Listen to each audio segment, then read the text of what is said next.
My name is Pavlos Isaris, and I'm a software engineer. Among other applications, I build computer games for blind children.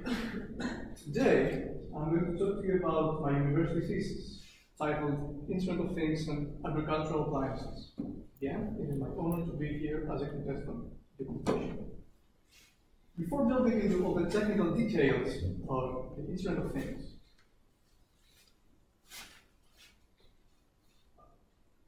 let me tell you a very interesting story. This is a friend of mine. His name is Joe. Joe lives in southern France, where he has a greenhouse. However, Joe is originally from the United States, so he has to visit his family several times of the year for several days per time. All the organic vegetables growing in his greenhouse need specific values of temperature and soil humidity in order to grow efficiently. Obviously, my friend Joe has a problem.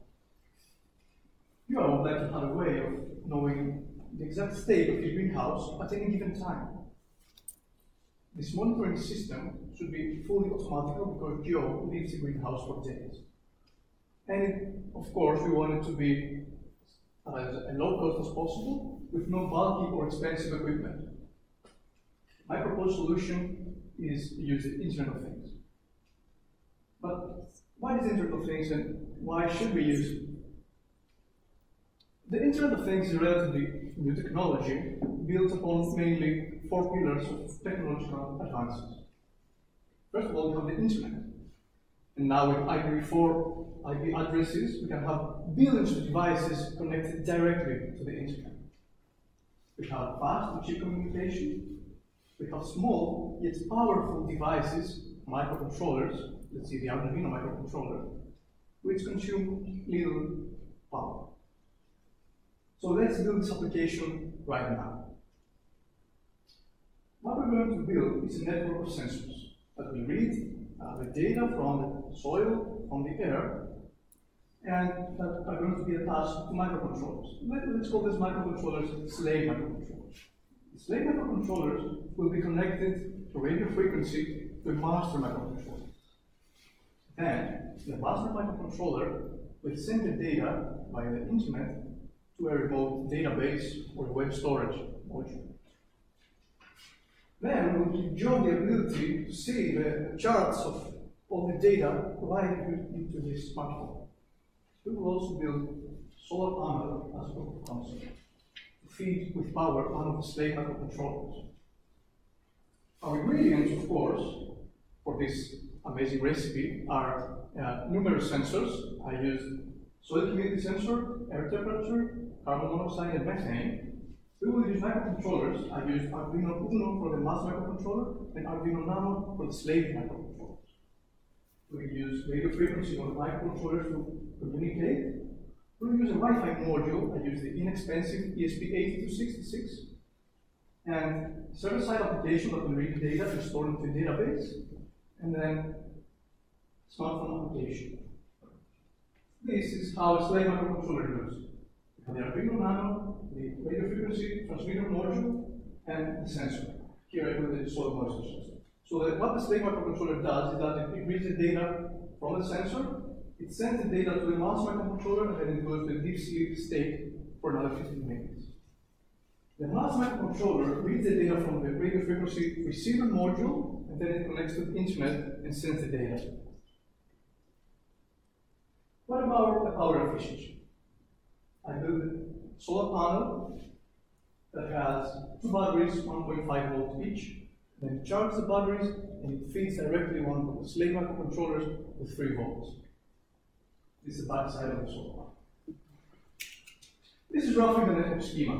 We have the Arduino, the slave Arduino Nano microcontroller with all the sensors attached to them, and then they connect wirelessly with the master microcontroller, who then can connect to the internet via Wi-Fi or can do the 3G module and send the data. And then we have a smart application.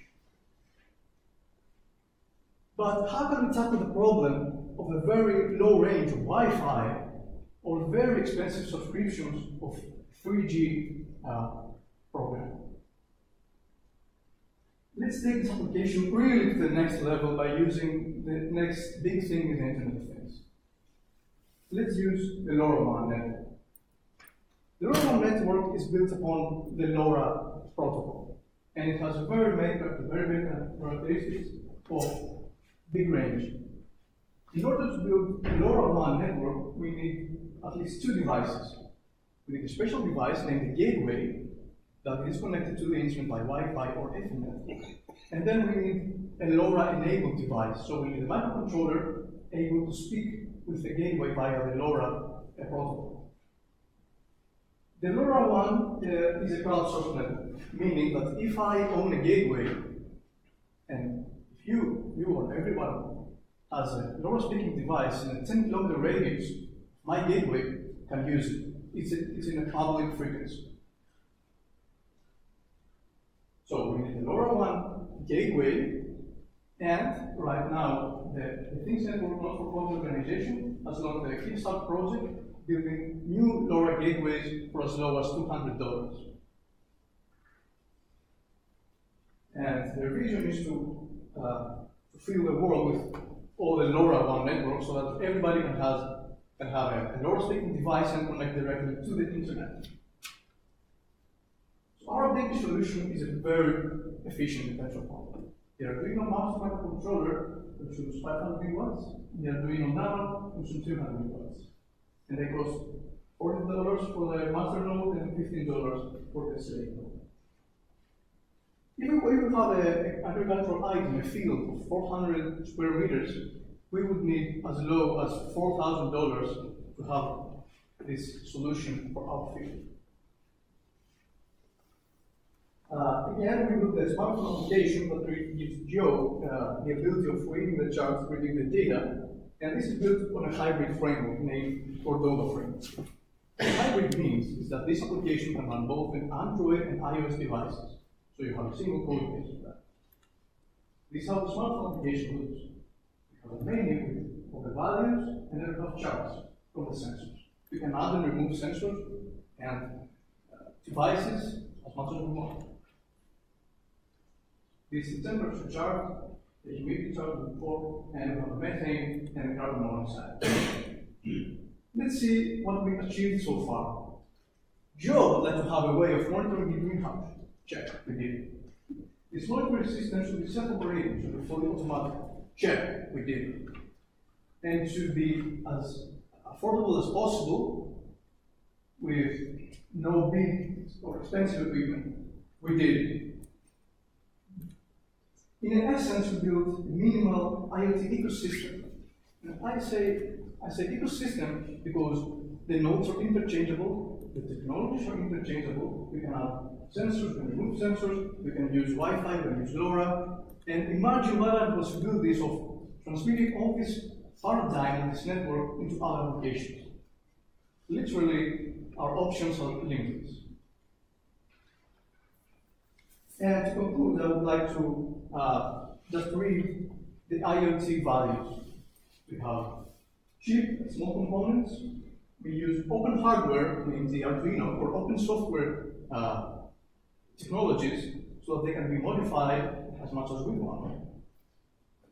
We have ease of usage with smartphone application, and we have extremely low power consumption. Again, it was my honor to be a contestant with you today. Thank you.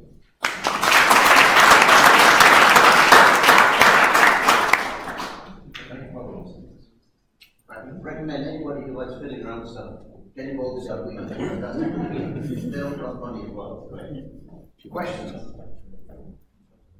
First of all, I think it's a really good idea to collect data, and you're right that you can just change the sex sensor and it would have any kind of application you want. But I wanted to ask, you're the expert, but what about Bluetooth to transmit the data to some temporary storage? Yeah, that would be an excellent solution, but imagine that you have an agricultural field, like in the valley, or you want to monitor what is going on in a mountain. So if you have a Bluetooth, you can store the data temporarily there, but you cannot actually read them like kilometers. away. So that's what the LoRa does. LoRa has a 10-kilometer radius.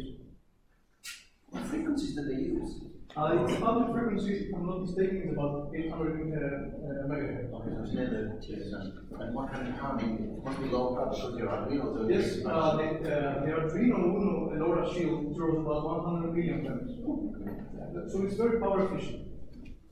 Internet of Things is great for a home that you control your lights and stuff. But something like this that you need a backup plan.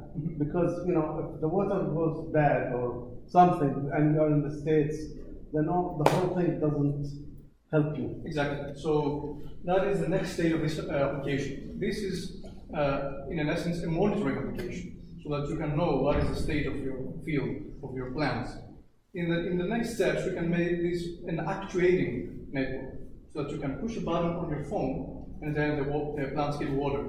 Or you can push a button on your phone and stop the water. You can actually interact with your field. What about the IT security of this system? Like, I imagine maybe in agriculture it's not a big topic, but if Joe is in the US and somebody is checking the system or actuating and changing the parameters, I imagine Joe would not be happy. Thank you for your question. Actually, the security in the Internet of Things is a separate topic. It's very, very important. LoRaWAN uses a special encryption on the packets. So if you send a packet to a gateway Peter sends packet to a gateway, Peter cannot intercept your packet. He can actually get your packet, but he will not be able to see what's in the packet. I have a question. I'm talking layperson. Yes. So you mentioned $4,000 at some point in that. Is that the cost of installing it in Joe's? No, that's the cost of having just the hardware in a field of 400 square meters. Okay. So in order to have all the nodes and the gateway and all the the mechanical stuff, it will cost you $4,000 to get to buy them and install them in the field. Okay. So then, playing devil's advocate, why would Joe do that? Why would he not employ a couple of people to be there while he's not there to do the same thing? Sorry. So if the people work 24/7, and if the people can at the same time, at the same second, get the data for every meter of the 400 square meters, I think it will cost Joe more than $4,000 per month for one time. Okay? People are more rubbish than technology. Yeah. Well, I can give you another example. I used to work for a company that made pollution measurement equipment, and one of the things we did was ethylene measurement, which in Holland they pump the exhaust from power stations into greenhouses because there's a lot of CO2. If they get it wrong, it's got ethylene in it. Ethylene basically it's the ripening agent at the end of the life of a plant. If they get it wrong, you lose a whole crop in 24 hours.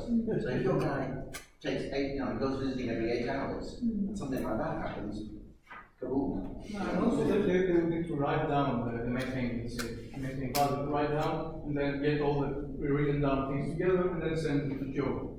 So yeah, that's why we have the Internet of Things, we have automatic. Yeah. Okay. Thank you. Okay, I think we'll stop there. Sorry? Yeah, No, we're going to have one more talk because we're one behind. Okay, right. Right, that's fine. Well, we'll be flexible. Yeah, we'll take a break now. Let's meet again in half an hour, so 22:11.